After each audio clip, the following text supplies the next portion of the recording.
Why do we need SOPs? And more importantly, what happens to a company when you don't have SOPs in place? It's really important to have SOPs because as processes get more complicated, you need to have that outlined. You need to have that, whether it's, not just bringing on new employees and training them, but also just making sure that you're delivering the same quality time and time again.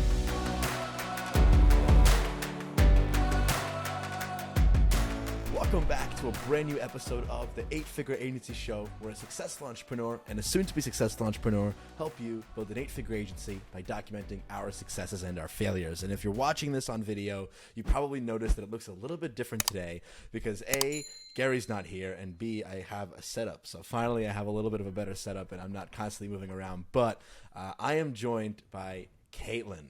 And I'm really excited for today's episode. I'll let Caitlin introduce herself, but for some context, if you're here, it's really good to be here because this episode is going to be very valuable on the tactical side of building SOPs. So Caitlin, why don't you go ahead and take a moment to introduce yourself? Yeah, for sure. So, hi everyone. My name's Caitlin. I'm actually an operations manager over at SMC National. So I do work with Gary. And in that role, basically what I'm overseeing is the entire onboarding process for our new clients. And with that comes a lot of workflows. And what we're talking about today, a lot of SOPs as well. Awesome. Now, this is going to be super valuable. So Caitlin told me before the call, she was like, you're not going to believe this, but apparently we're your number one podcast in Spotify Wrapped, 8-Figure Agency Show. Is that correct? Yeah. So my Spotify Wrapped came through. 8-Figure Agency was number one. I actually sent it over to Gary. And the reason for that, honestly, is, not just because I work with Gary, but I actually take this podcast really to heart. And what it's done is it's kind of had me focus on my division at SMC and treating it like its own mini agency. So I found a lot of the information helpful, not just at an agency level, but actually at, a division level, or even you can take it further at a department level. No, that's awesome. I couldn't believe it when you said that. I was so stoked to hear that. But today, diving into this, being a long-time listener, right, we talk about SOPs often. But the problem with Gary and I is we aren't able to get into the technical weeds of it. I suck at it. Gary admits he's not the best at it either. Obviously, when it's really important that we actually do build SOPs, both of us will sit down and do it, but we both hate it. We like being the vision, guide this, and we just kind of want the SOPs to fall into place. So this is like a really integral part of building and scaling any company or any agency. So let me ask you this.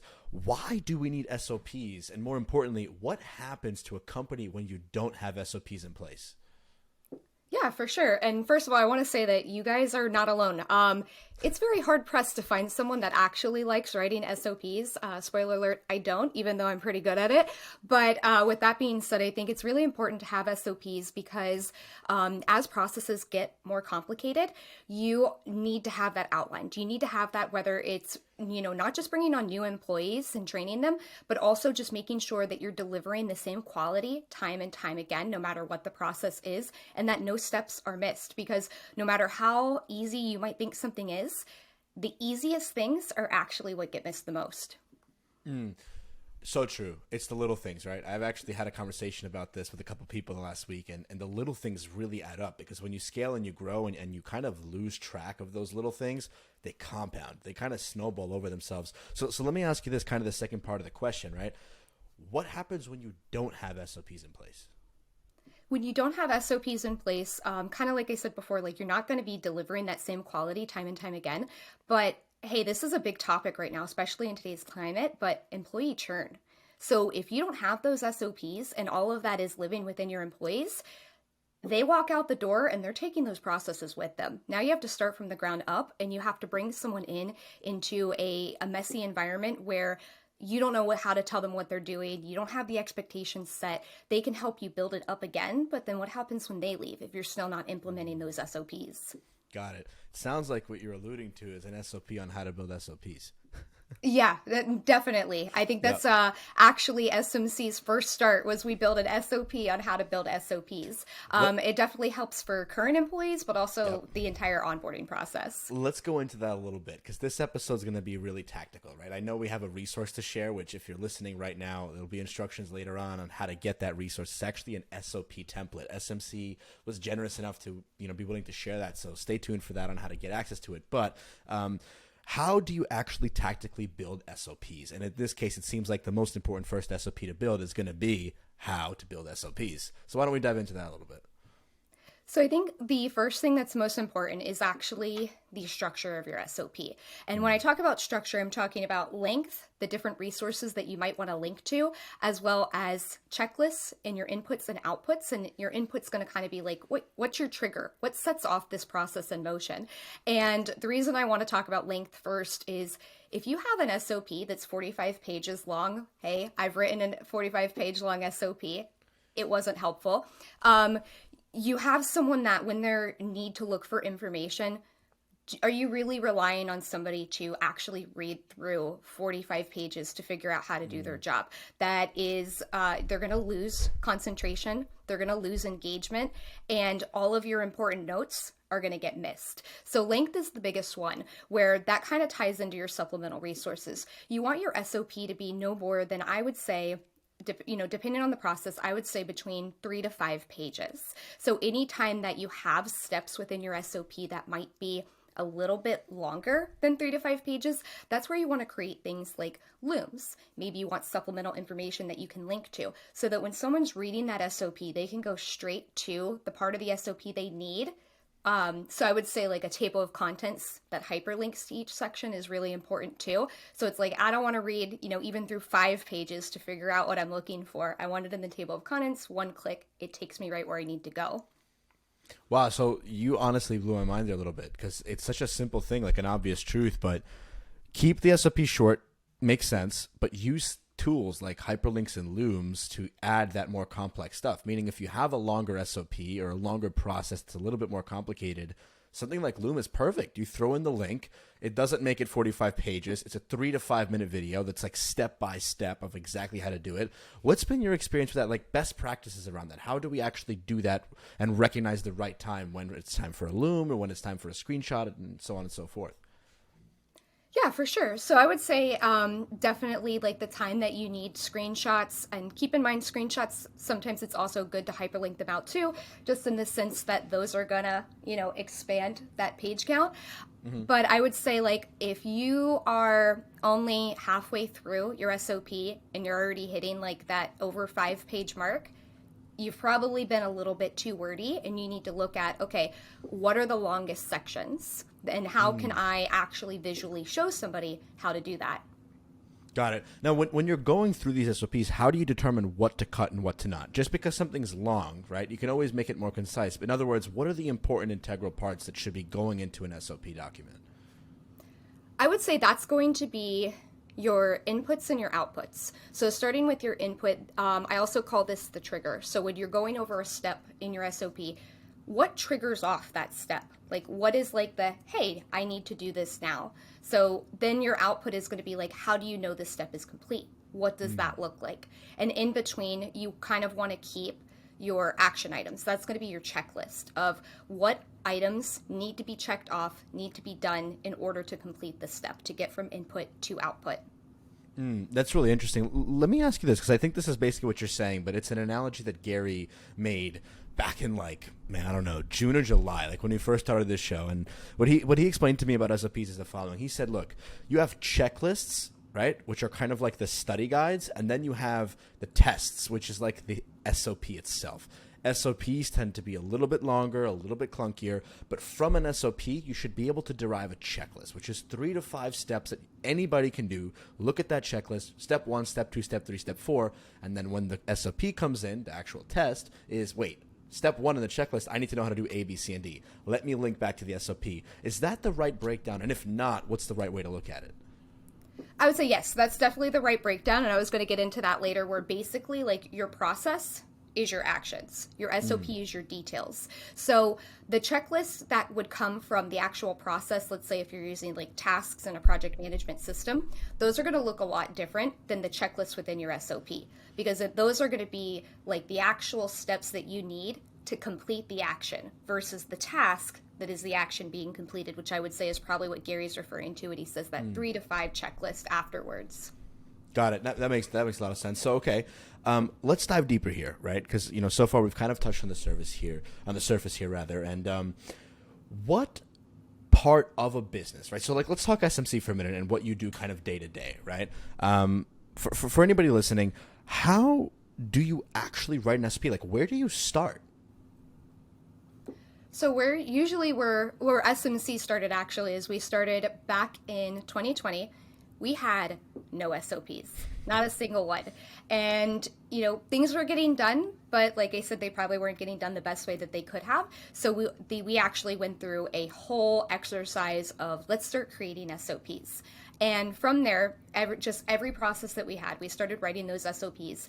And I would say kind of like the trigger of how to know when to write an SOP is when you have someone you're assigning a process or you're assigning essentially any job responsibilities or duties, and they have to ask you questions. How do I do this? Can you show me how to do this? Or you want to train them how to do it. Anytime you have to do a training, that's a good time to have an SOP. Caitlin, why don't we take a minute here and dive into kind of the checklist here. So if you had to say me, I've never built an SOP before in my life, right? And the ones I built are garbage, as we've established in this episode so far in the last 10 minutes. Never built an SOP. What's a step-by-step checklist or SOP I could use to build SOPs of my own? All right. So let's say, again, like you have a process. You have something that, hey, I just hired you to do this specific job. I need to train you how to do that specific job. Your step-by-step would be, what is the problem that this job is going to solve? What's the why? Why do you need this process? What is it accomplishing? Why is this person hired to do this? That is going to be the first part of your SOP before you even get into the table of contents, which is the description. Why are you doing this and what problem are you solving? Then again, you want to think of what's the trigger? Like, how does this person know that it's time for them to start this process? So that the first trigger is going to be, let's say, the process is onboarding a new client. Your trigger would be, hey, when you get a handoff document from the sales team, you know that now I need to start our onboarding process, which is, duplicating a workflow in ClickUp. That's your trigger. What does the output look like? How do you know that it's done? Like the output is, okay, like once I've gotten that handoff, that looks like there's a project created in ClickUp. There is the certain tasks are assigned to me. Everything is prepped and I'm ready to reach out to the client. That's going to be your output. And then in between that is like, okay, so your input, you got a handoff. Your output is that the project needs to exist and be prepped and ready to go. So the checklist in between there is going to be, how do I create a project in ClickUp? How do I use that workflow that, you just mentioned? Like you told me I had to build a workflow. Am I doing it from scratch? Am I using a template? Where do I find that template? That's going to be your checklist. And it's like, okay, within the workflow, what needs to be assigned to myself and where do I need to store all of the information I've collected? I just collected a handoff document. I just collected a proposal. Where do I put all that? Yeah. That's going to be your checklist into my project is prepped and ready to go. Okay, so let me recap that, right? So number one, your why. Understand, hey, why do we need this document in the first place, right? So, okay, we're clear on the why. We understand, hey, we need it because it's going to make this a much more seamless process. It's going to make it really clear that, to your point, to your example, when sales sends over the document, we know that, hey, we have to start our onboarding process, and this is going to keep all the teams aligned to give a better client experience. Perfect. The second part is the trigger, which I kind of just said, but like basically understanding, okay, what triggers the need for this SOP, right? So like I'm assuming, and I'm sure people will see this in the resource, that's the top, right? Like at the top is your why is this document here? And the trigger, like, hey, you should be reading this if A, B, C, and D's happen. Like this is why you're here. Is that correct so far? Yes. Perfect. But I would say each, depending on what kind of process you have, you could have something that has 10 steps. Maybe you only have 2 steps. You could even have 1 step. So I would say every time that you have a specific step, it's going to need to have its own trigger. Oh, really? So, but let me ask you this. This might be really detailed, but I think those listening might have this question. What if the trigger is literally the step before it? Then I would say that's your trigger. So just duplicate it. Yes. Got it. So but as briefly as possible, like say, like your trigger could just be when step 2 is completed, now you've started this step. Got it. Because that's going to be a way to ensure that people aren't skipping things. That makes a lot more sense. Okay, perfect. And then the last thing here you mentioned was the output.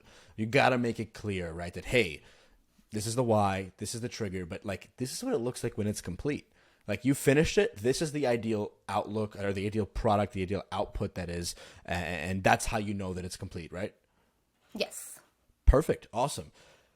Honestly, so far, I'm it's a lot of obvious truths, right? Because as a business owner and for a lot of our audience listening, it's like we know we need to do this, but it's so difficult for us because it's just so tedious and there's so much involved into it. And a big part of it for me is I have spent hours Googling how to build SOPs. I keep all of it in my head, right? All of it's in my head all the time. And so far, this has been absolutely amazing. Let's get a little bit more general here in terms of just best practices. Like, how do you manage and store SOPs? Like, what's the best tools to use? What's the best programs to use? Like, how does somebody who actually wants to build one, now that they have this technical framework, how do they actually do it? Yeah, I would say that's definitely organization is probably the biggest thing of SOPs, because you could sit there, you could write SOPs all day long. You could have an SOP for everything, which sometimes, you might need an SOP for everything, but if you end up having 100 SOPs, if the team can't easily find the SOP that they're looking for within that 100, it's not useful because they're going to get frustrated. They're not going to be engaged. They're going to give up looking for it. They're going to try to go off memory and things are going to get missed. So I would say what we do is we do use Google Docs to write our SOPs. And then kind of the ways that we store from an organization standpoint is actually having a shared Google Drive so that our SOPs are organized. Like we have a specific folder for SOPs. They're organized by department and then even specific processes if there's multiple SOPs per process, because there might be many processes within them. So that it might take you a few clicks to get there, but click, here's the SOP I was looking for versus what was the name of that SOP again? Let me keep typing that into the search bar and hoping it comes up and going through pages and pages and pages to find them. And I'll be honest, I'm not going to say that using a shared Google Drive is the best way to organize your SOPs. If you guys have better recommendations, I'm also open to that because I could use the help. Nah, yeah, so many things around SOPs. Like you do a Google search, and I'm sure you know way better than me. Everybody has their own best practices, but like that's why I was really excited to dive into what you guys do behind the scenes at SMC, because a lot of people, they just need something. Like you got to start somewhere to eventually iterate for what works for you. This has been tremendously valuable. So the last main point that I really want to touch on, because we've basically covered how to start an SOP, the importance of an SOP, why you need an SOP, what not to do when building SOPs. You've even covered like the tactical, like, hey, use these tools. This is what works for us, Google Docs, Google Drive. What about managing an SOP? So you've done all this. You've listened to this episode the last 20 minutes. You've followed the steps. You've taken advantage of the template that we'll be able to provide the audience and the listeners. How do you actually manage it and oversee that it's being done properly? So we actually do have a position at our company. Her name's Lauren. She is amazing. We call her the training queen. We call her the SOP queen because she's basically the person. She works in our HR department, and part of her position is making sure that training is up to date, that SOPs are properly stored. So funny, we have an SOP and a process in place of if you write a new SOP, you have to let Lauren know about it because then she can upload it to the correct place. She can make that make sure it has the correct audience because we use Google Drive for storage, but we also upload the SOPs to a program called Trainual because then you can actually assign them to people and make sure that they've read it and completed it. So you kind of have that accountability there too. And what we do is every SOP has a clear owner, and we try to avoid shared ownership so that when updates are needed, like Lauren can do an audit and say, hey, I've noticed that this onboarding SOP hasn't been updated in, a year and a half. Caitlin, I know your process has changed. I'm sending you an action item that you need to read this SOP, you need to update it, and this is your due date. Ownership. That's huge. Like I didn't even think about that. Like that's so big. It's so simple, but that solves it all. Like if you give somebody ownership over the SOP, it's like their baby. They know like, hey, it's time to update this. That's so big. That's so big. Now let me ask this. When ownership changes, how does that happen? Or one thing you mentioned is shared ownership. You said we don't like to do that. We like to avoid it. But in those situations where that's not an option, where it's like multiple people are responsible for a process, how do you guys make that work efficiently and properly? So if multiple people are like assigned to a process or a part of that process, you want to get away from shared ownership. You want to have the one person that, hey, yes, you're going to work, I'm going to call them A, B, and C. So B is the SOP owner. Yeah, you work with A and C, to make sure that the process is up to date. But B, you are in charge of making sure that everything you guys talk about, everything that you guys change and decide together, you need to be the one that updates the SOP. When we do like every quarter, we try to go review our SOPs again. B, you're the one that's updating it. You need, at whatever meetings you need to have with A and C, go for it. But you're the one that's going to be in charge and owning that SOP. And usually you want to get buy-in from B. Like, you don't want to just volunteer them. You want them to be excited, like you said, about making that their baby. You want to give them that option so that they'll take it on and they have more of an attachment to keeping it up to date. Got it. That makes a lot of sense. In other words, it's shared ownership, but still one person's responsible for making the changes. So while you might need to communicate, which is a given, right, and in the company and a team with the other people, like, hey, I think this needs to be done, one person is solely responsible for updating and fixing it. That way you guys can track and know, like, hey, this was never fixed. This was never updated. Here's why. Oh, wait, Caitlin, you were responsible for this, right? Yes. Yeah, because if you have 3 people, you can kind of kick the can down the road. Like, oh, I didn't update it because they didn't update it. Yep. You can just pass blame. No, I'm super familiar with that. I'm sure everybody listening and watching is, of course, as well. Listen, last question for you here, and we'll kind of go into anything that you might want to bring up, right? What's like the most common mistakes you see people make when it comes to SOPs? The most common mistakes. To be honest, I would say when you have a subject matter expert writing an SOP, the biggest mistake I see is that they're writing it from a place of familiarity. I've done this process 100 times. I know it like the back of my hand. That's how they write it. But you have to remember, this SOP is for new employees that you're onboarding, or it's just to ensure everything about the process. So if you write it like you know it by the back of your hand, you're missing the really small key points that new person needs to learn. So it's like you need to write that SOP from the perspective of, I'm talking to someone that's never done this process before, and I need to put myself in those shoes of being as clear and direct as possible. And Derrik, I think one of the most important things that we probably need to cover is process integration. So that is going to be, I did talk about organization. How do you easily find an SOP when you're looking for it? But process integration is basically how you're going to get that SOP in front of people at the moment they need it, so that they don't have to make that decision of whether or not I need it. So one of the things that we do is we do use ClickUp, which is a project management system. And what I love about ClickUp is you can build templates for tasks, you can build templates for workflows. And what we do is that, like I talked about before, your process is your action. Your SOP is your detail. So whenever we're using templates, you can actually link your SOP right at the top of a task template or a workflow template.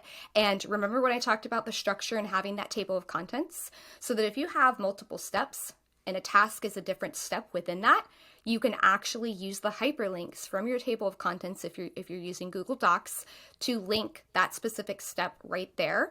So it's like, hey, I know that this is the 3 to 5 actions that I need, to assign to a team, or that I myself need to complete as a task.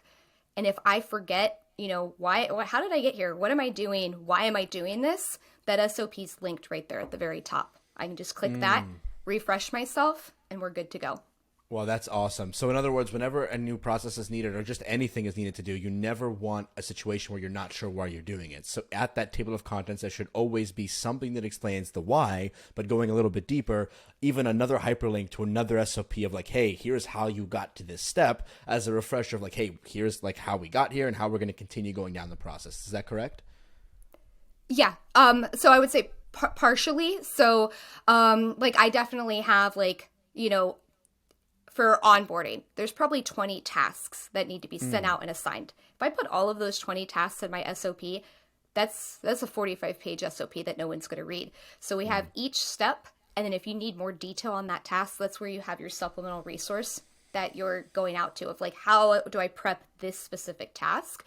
And then also within the workflow itself is, again, like, instead of relying on someone to remember that we have an SOP or I need to go look for the SOP, you can link your SOPs right into your templates, like your task templates, so that, hey, when I'm tasking this out, I want to make sure like my I's are dotted, my T's are crossed. Let me just recheck that SOP. It's right there. There's no reason why I shouldn't click that link. It's the little things.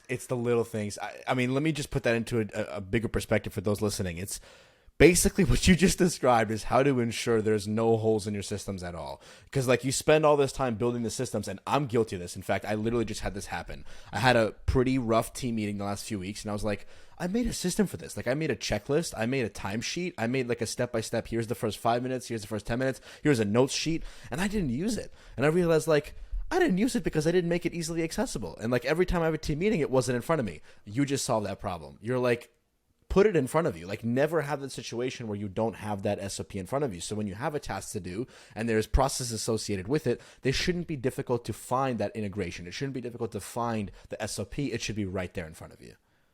Yeah, 100%. Because one of our core values at SMC is resourcefulness, which, okay, yeah, people can be resourceful, but are you going to keep relying on them to be resourceful if you don't help being resourceful be easy?